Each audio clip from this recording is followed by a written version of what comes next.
What are you doing that for? You're ashamed of yourself. What do you think that? Someone's going to Cuba. That man's over 90 years old. Oh my God! No. When I heard that this caravan had been stopped at the border, and that federal agents, using their police power and using their ability to seize private property, had detained people, I was stunned. What occurred at the border was something out of Kafka. It was something that we would expect to occur by some second-rate banana republic in South America, headed by a military dictator.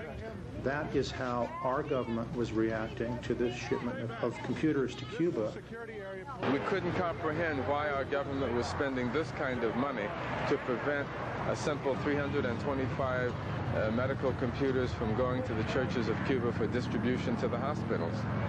We think it's regrettable that our government finds it necessary to go to such expense to prevent its own citizens from doing a simple act of love.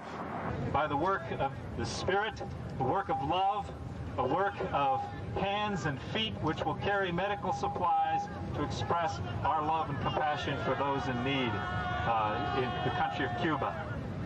This is a work of God to bring down a wall of hostility, and let's carry it out.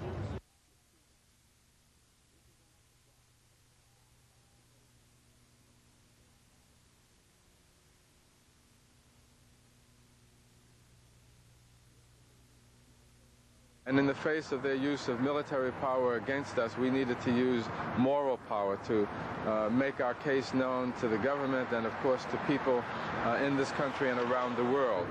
And the form that took after some prayer and reflection was the decision to call for a fast for life. 5 people have joined in that fast and are gathered here in this wayside chapel of peace and friendship at the border. I'm deeply moved today to visit with 5 people who will apparently put their lives on the line and have said they will fast until the computers are released for the medical purposes for which they're intended. When computers for medical reasons can't go over the border to Cuba, that says something to me about what the United States is doing. And they're trying to make this whole thing a political thing instead of an opportunity to help people. Well, I would like to see the United States government allow these medical computers to go to Cuba, where they can be go to hospitals, so they can facilitate the exchange of medical information from one part of Cuba to the other, including isolated rural areas that don't have maybe a full-time doctor there.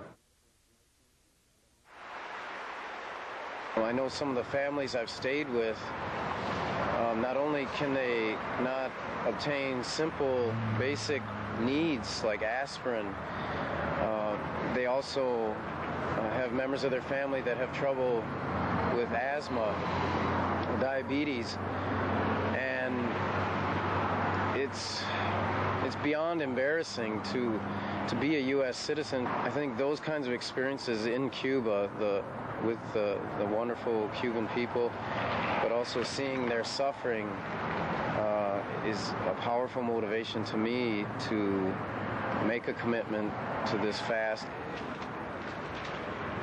Well, I feel very strongly to all the Canadian citizens who worked to donate and package the computers that were seized by U.S. Customs.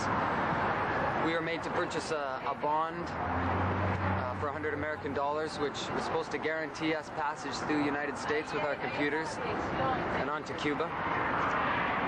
Unfortunately, they seized our computers anyways, and I feel continued commitment to not just the Cuban people for getting the computers for their medical system, but also to those citizens of Canada who worked and donated these for us to carry across. I think that our congressional people have a duty for the rest of the people in the country. I come from Pittsburgh. Our city council, our entire city has voted against the blockade. This is not uncommon. People throughout the rest of this country, the legislature has a responsibility to us also, not simply to a special interest group like the Miami exile community.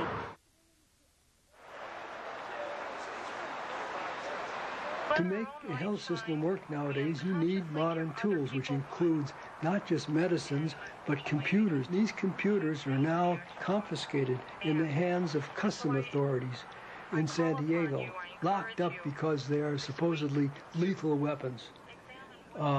It's a bizarre type of logic that says that help for sick people, help for children, help for human beings, for their health, is considered lethal, considered helping communism.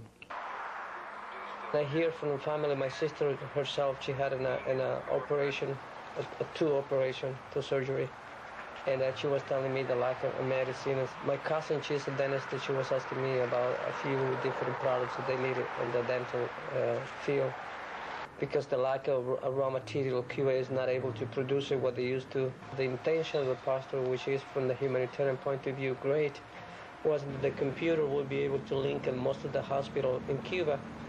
And if there's some shortage of medicine with the computer, they will be able to track who or where they have some medicine. I'm deeply disturbed by the prospect of hurting more innocent people, particularly sick people, by taking medical supplies away, by stopping medical computers from going. I don't see how that can possibly satisfy even an angry person's wish for revenge. It's just generalizing the hurt over a wide range of innocent people.